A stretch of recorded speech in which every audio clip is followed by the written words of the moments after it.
Hello, this is Dan McCloskey.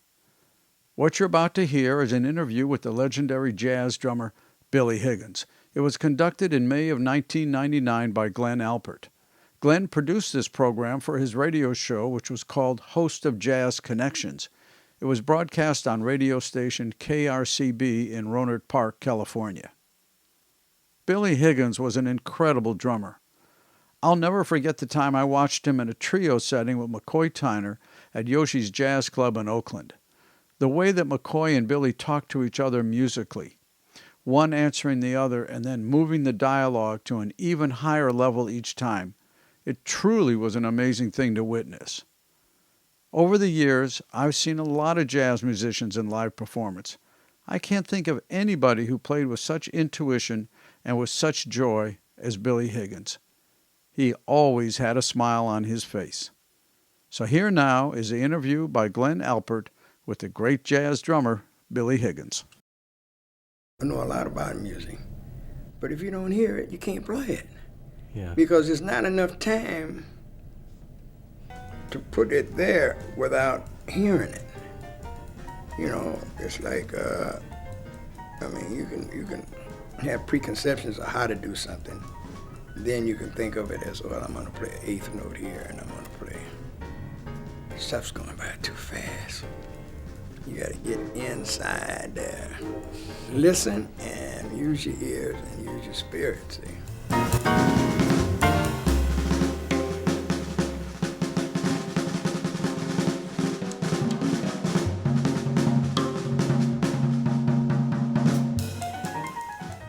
Billy Higgins is one of the great drummers and musical spirits of our time, of any time. In a career spanning nearly 50 years, Billy has played with many of the most important artists in jazz. He's believed to be the most recorded drummer in jazz history, with literally hundreds of dates, many considered classic. He's also one of the most beloved of players, musically and personally. His joyous presence, commanding skills, and intuitive musicality have made him the drummer of choice in an amazing variety of contexts. Tonight, Billy Higgins, Inside the Music.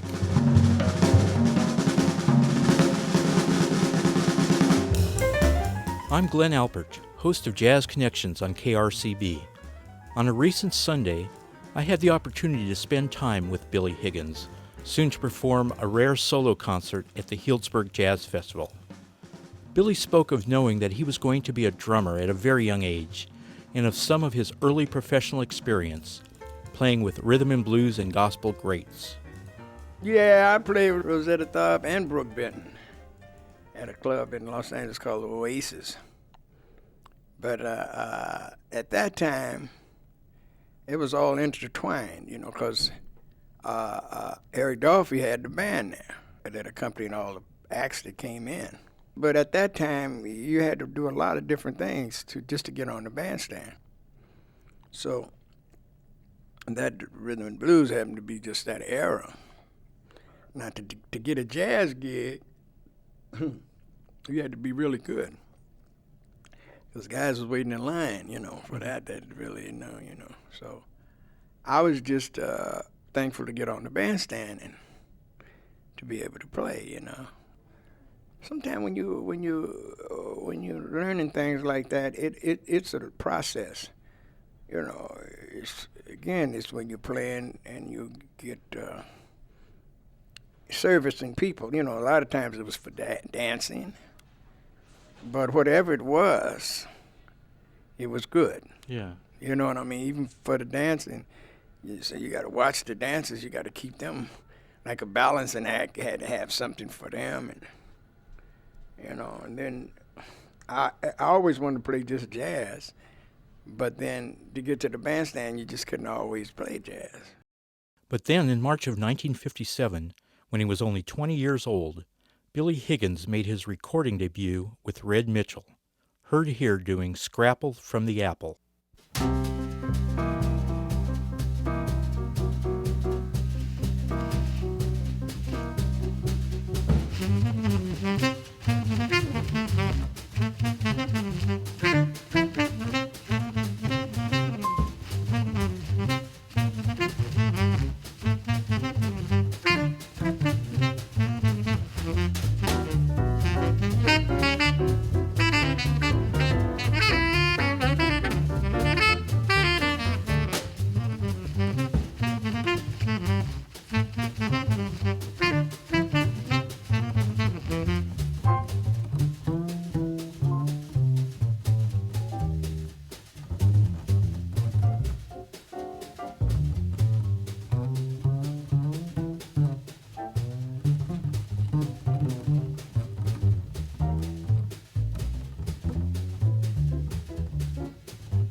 In the late 50s, Billy, along with Don Cherry and Charlie Haydn, became part of the Ornette Coleman Quartet, a vastly important and controversial group that altered the shape of jazz for all time.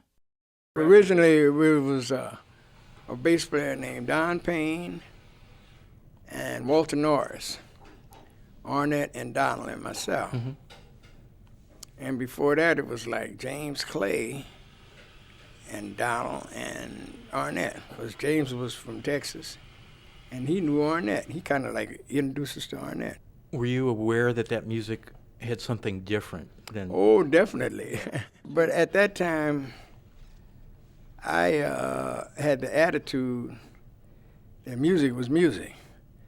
So it's left up on the drums as an instrument to make everything fit where it should fit. Because the conception of the drummer is going to be the conception of the song. If he plays a Latin beat, it's going to be a Latin song. If he plays a rock and roll beat, it's going to be a rock and roll song. So its rhythm has so much to do with it. But to have new concepts about things, you got to have an open mind. Because if you don't, you say, well, that's not right, or that's wrong. But with Ornette, I never felt that way, because it was a challenge to say, okay, every song he writes, you got to have something different. You can't play the same thing on every song. So that means you got to come up with something, and I really enjoy that, because it makes your game more round, so, you know, more well-rounded. You got to look at the whole view of it, because I know some guys that would, when Ornette was playing, them guys would just say, oh man, I can't, what you gonna do with that?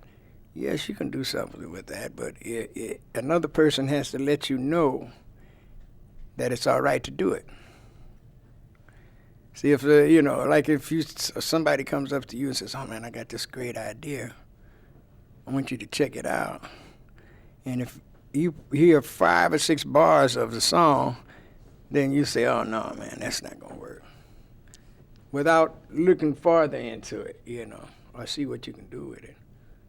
But I always figured that the drums was able to make everything happen. How were you received playing in Los Angeles with Ornette and Don? Oh man, phew. They thought we was stone crazy. You know, I mean, and the fact that we didn't, I can almost count the gigs we had, because most of our playing was in the house.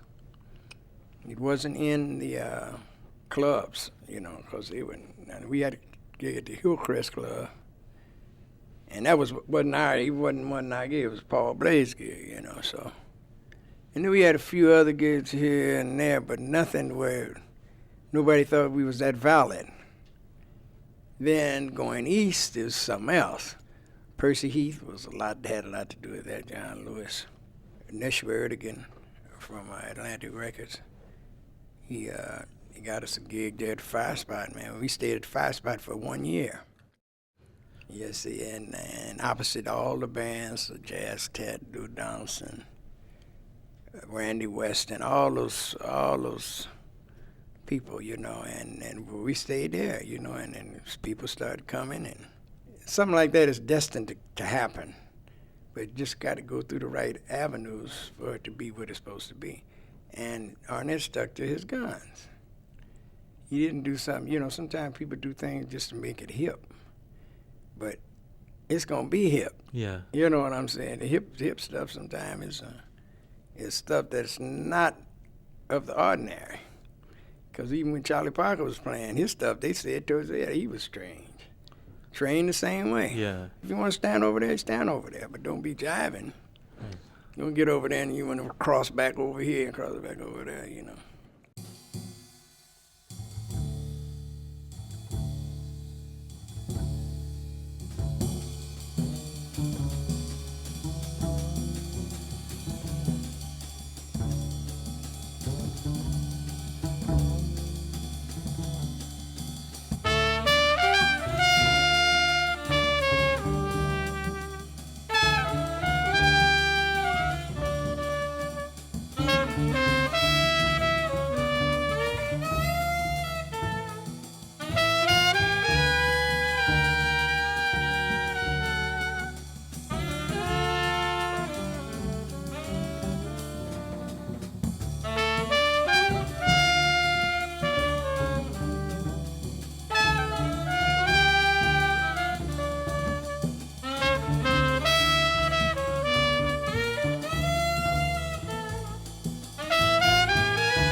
Billy Higgins with the Ornette Coleman Quartet performing Lonely Woman. When Billy came to New York with Ornette Coleman in 1959, a wide world of musical possibilities opened. Conceptions are very important, but New York, man, New York had everything. New York is like a supermarket. I got a chance to play, and I'm playing with Ornette, all these different people. Then I'm also playing with Sonny Clark, Hank Mobley, and people like that, which these guys are rough, man. Beautiful. They're geniuses, Lee Morgan and Jack McLean. So that gives you the whole spectrum of the family. Yeah. See, that's a family. When you got all those guys and they think this way, and they, that's how Blue Note Records came to be, because everybody in there was in the family. At that time in history, which was 60s, so much music was recorded and played, and people were getting together and playing just for the sake of playing, was we all lived in the same neighborhood, and we all played together some kind of way when we wasn't making records. Jackie McLean, Tommy Turrentine, Sonny Clark, J.C. Moses, you name it, all of, but we'd be playing there in the daytime. And then we played there all night, too. So it's a steady diet of music, a steady diet of music. It was like just a natural movement, man. Sometimes you can look, and it's not just one thing. It's a conglomeration of a lot of things. There's the point where maybe everybody needed this or had to have this or whatever, so everything went hand in hand, and that, with as we were speaking about before, about the poets, the whole avant-garde, Art Blakey, jazz messengers, all that was, you had about 5 or 6 great trumpet players here at the same time. Yeah. Same night you see now, maybe there's 1 or 2.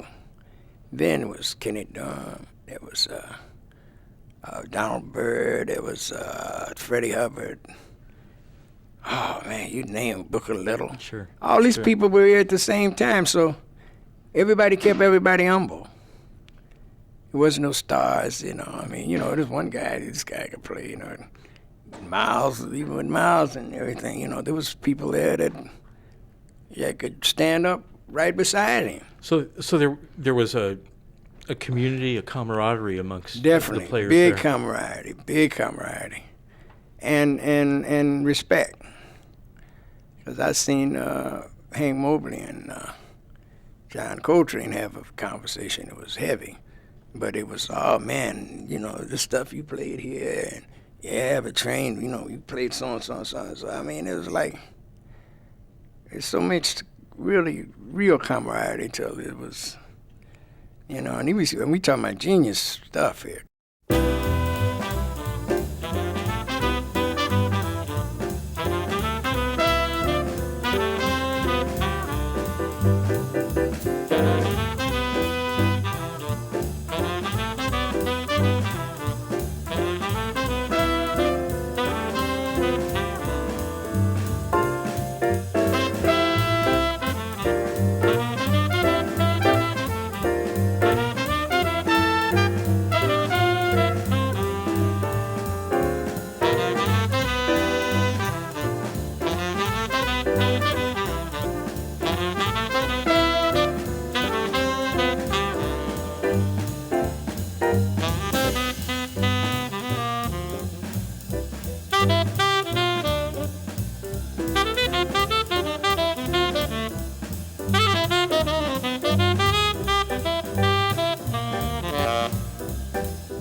Billy Higgins with Sonny Clark, Charlie Rouse, Tommy Turntine, and Butch Warren on Melody for C.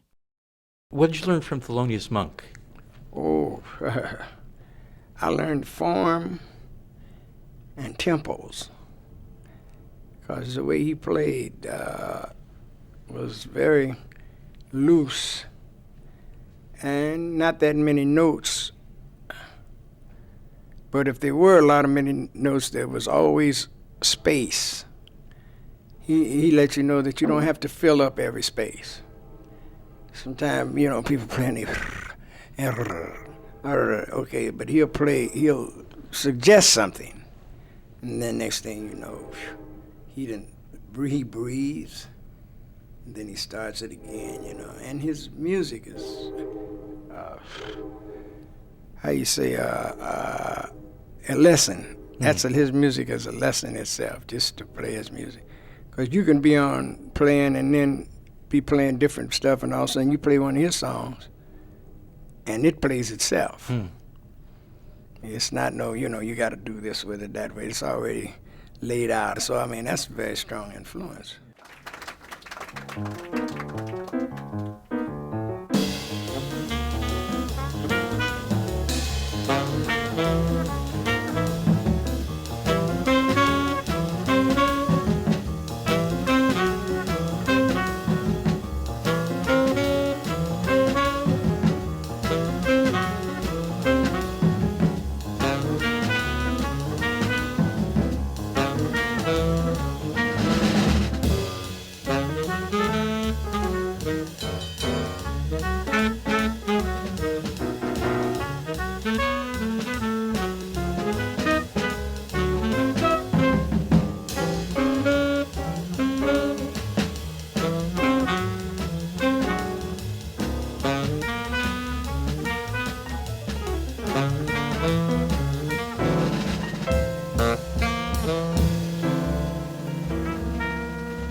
Billy with Thelonious Monk in 1960 doing Epistrophe.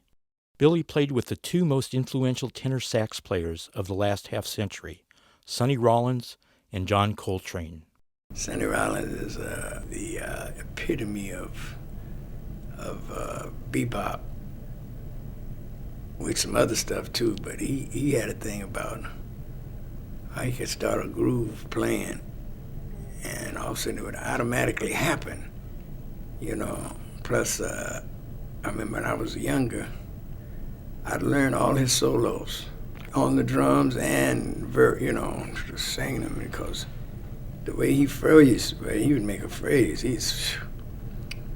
and then he was loose, his stuff was so loose, and I just heard him not too long ago, man, and he's playing better than ever, with the energy, another kind of energy, and as off the bandstand, he's a great man. He done so much for me. I played with him for 4 or 5 years, and he was like a father, Anything I had a problem or whatever, he'd know how to take care of it, Higgins on Coltrane. Yeah, he was like a big spirit. He's like same as Thelonious. When you got on the bandstand with those kind of guys, there's a whole aura that comes over the bandstand. And, it allows you to interpret on a high level, and every song or whatever it is classic, because he makes it out of a classic, But his spirit, like I remember John's spirit was so heavy, you just bow down, go and do what you have to do, because he was a man of very few words. But he explained everything on the saxophone inside the music, and then able for you to play it like you wanted to play it. It just wasn't like how he wanted it, but how could you interpret it?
That piece was Like Sonny, Billy Higgins performing with John Coltrane, McCoy Tyner, and Steve Davis from 1960. There's got to be drummers that have inspired you as well. Oh, yeah, Max, fully doing. Roy Haynes was really inspired by Kenny Clark. And each one of them had Art Blakey. They all had a way of playing that was different but the same. Because, see, like, they knew how to make the horn players, saxophone players, or piano players get the sound that they were supposed to get. It's just not just by playing the drums, it's just how do you get the saxophone to get the kind of sound that it's supposed to get? How do you get the trumpet player to get the timbre?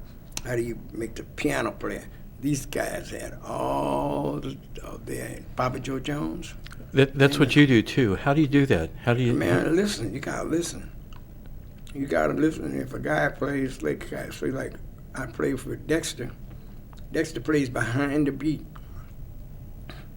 He's loose, so you can't tighten up on him.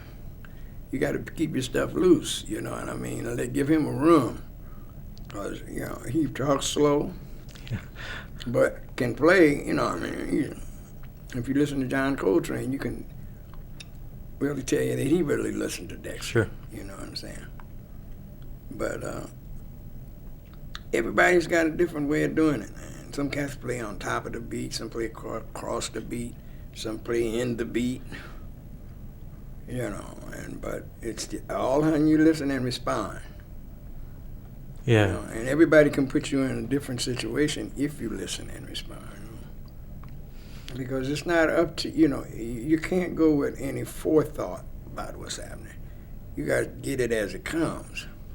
Sometimes you go in forethought, that means that you already know what's going to happen. Listening, I think, is what's happening. A lot of people know a lot about music, but if you don't hear it, you can't play it. Yeah. Because there's not enough time to put it there without hearing it. It's like, you can have preconceptions of how to do something. Then you can think of it as, well, I'm going to play an eighth note here, and I'm going to play. Stuff's going by too fast. You got to get inside there.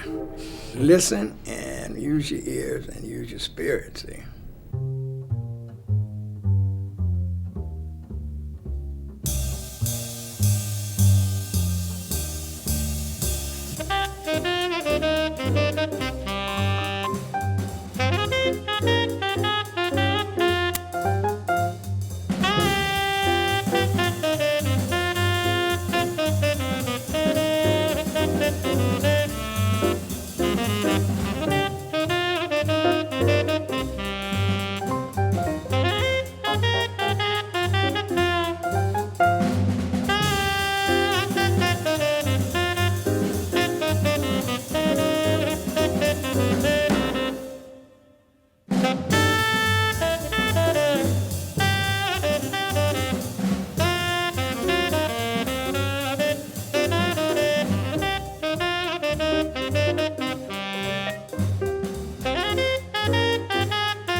Dexter Gordon performing his composition Cheesecake with drummer Billy Higgins.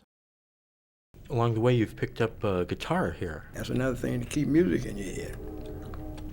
You know what I mean? You can play the drums, but if you don't have no music in your head, it's hard to play musically. And the guitar was an instrument that I could write with. You do your composing on guitar? Yeah, and it's small. You carry around with you. I look at all the indigenous people that use the guitar as company. Sure. As how to express themselves. From the mariachis to the Brazil to even guys in the South that play blues guitar. Almost in every society that there's something like that going on. Pretia samba se amor, pretia se a Salvador.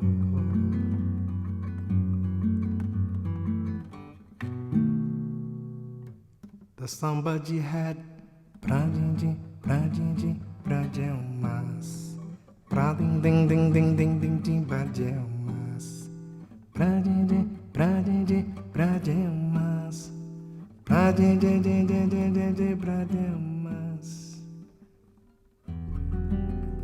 É pra você agir, amor, para te ser a Salvador.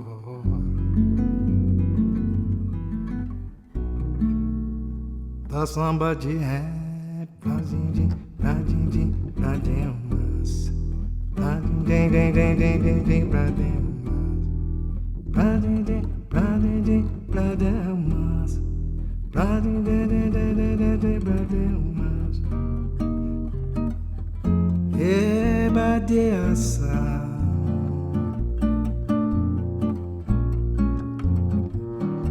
Everybody assim.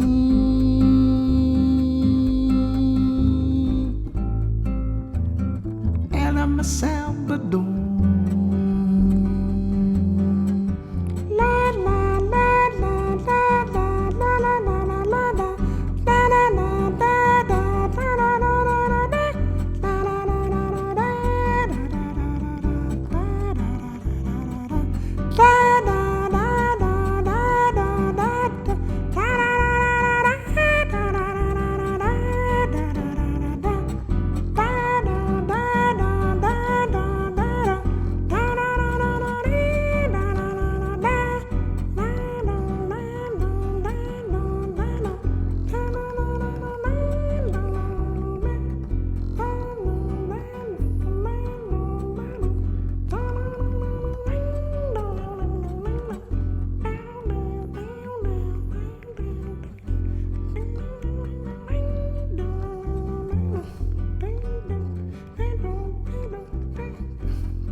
Billy Higgins on guitar and vocal on his composition, Samba Jihad.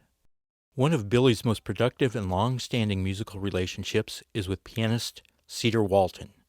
It has been described as one of the great rhythm section partnerships of all time. Oh, he can't get no more closer to be your brother than that. Because we played together so long and still have a great relationship, His thing was still about, holding the tradition of the music intact.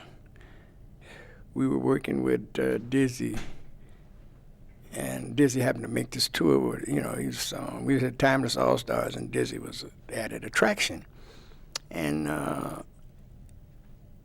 he looked over at Cedar and said, Cedar, Con Alma. So I seen Cedar look up. Just duo though, this duo. Man, I mean, cat. Now you can't do that with everybody. Yeah. Whatever keys playing on, and he, bam, I said, and made a masterpiece out of it right there on the set. So you got to know something to do that. You just can't be going up and say, oh yeah, I know this song, but I don't know that song. But you got to do lots of homework to be that efficient. Yeah. That's like somebody saying, well, what kind of orchestra do you have? And the piano's like that. Piano's like an orchestra. You know what I mean? It's got everything covered. But you got to understand. You got to have that kind of knowledge. There's some nice. I mean, these are people looking at you and Cedar and saying things like one of the greatest rhythm section mates ever and one of the great collaborations in modern jazz. That's pretty. Oh man, but see, that's a long association, because we've had first guy we had was Sam Jones, and he was like a rock of Gibraltar. Plus, his whole thing was. Phew. But we could play. We did too. We played a lot of people's music. See, and when you play a lot of people's music, you grow. Because sometimes people just play one kind of thing, and that's cool. That's all right too. But when you can shift and play this music and play that music with the same intensity and the same, flavor. Because sometimes I go by a week, but I'll be maybe played 5 different kinds of music in 1 week. But the thing about it is to make it as good as you can. And what was the composer thinking about? Yeah. You know what I'm saying? And then bring his stuff out or how he think it should be, because when you play, you have a chance to make something that nobody has played, and you're the first one that gets a hold to it.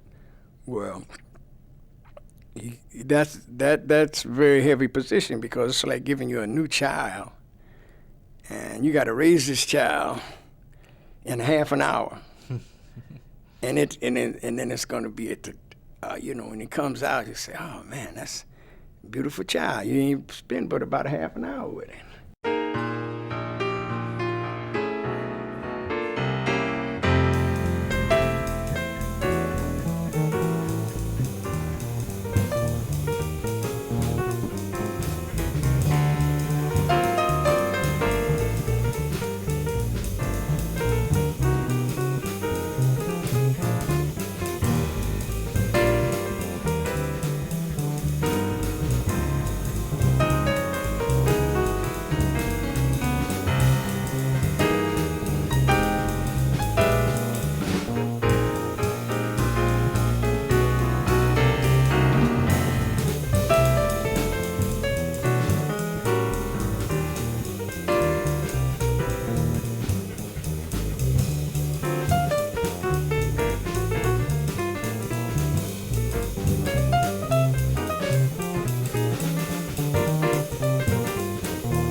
That's Calmeda Rose featuring Cedar Walton, David Williams, and Billy Higgins. 11 years ago, Billy established the World Stage. It continues to operate as a teaching and performing arts space in the Crenshaw-Rohnert Park neighborhood of Los Angeles. Rising young jazz musicians like Black Note and B-Sharp Jazz Quartet have emerged from its programs. In March of 1996, Billy Higgins underwent a liver transplant to save his life. His incredible recovery has heartened a multitude of musician friends and fans from all over the world. You do the best. Yeah. You just don't do, okay, I'll just do the job, and I ain't putting in no extra effort. But on this situation, you got to give it up. Yeah.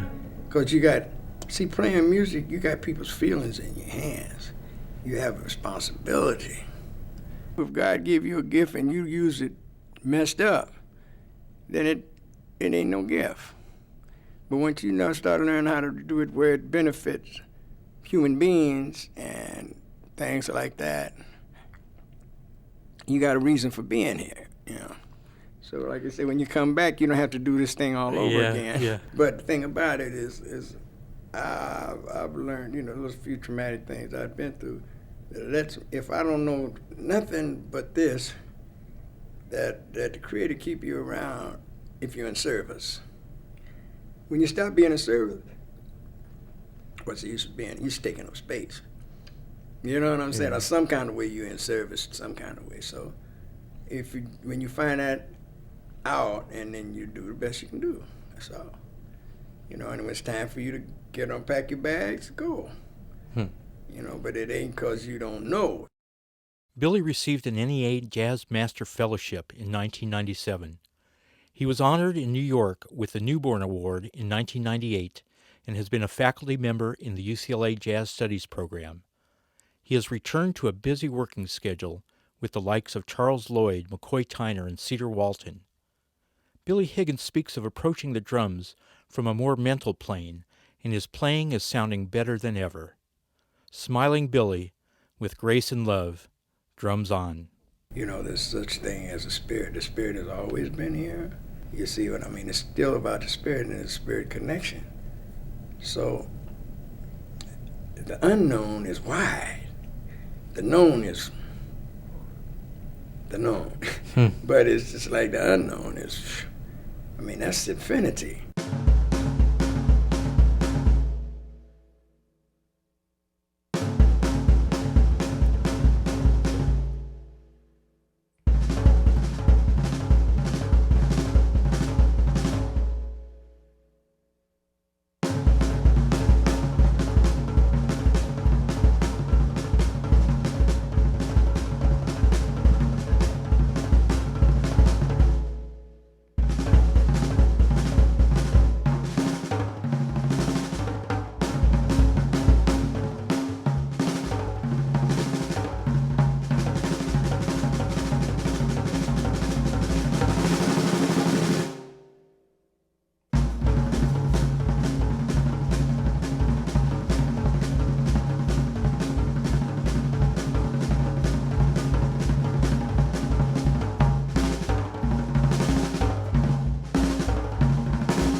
Billy Higgins, Inside the Music, has been produced and directed by Glen Alpert. Editing and production by Ted Crimmy. Special thanks to Jessica Felix, Artistic Director of the Healdsburg Jazz Festival. This has been a production of Professor Bop's Shop and KRCB FM, Public Radio for Sonoma County.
You've been listening to an interview with the great jazz drummer Billy Higgins.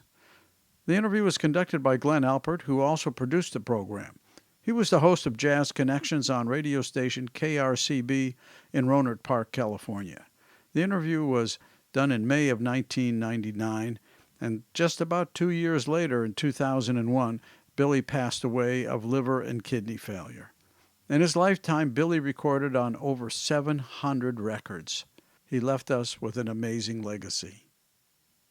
This is Dan McCloskey saying thank you for listening and thanking Glenn for allowing us to put this on our channel.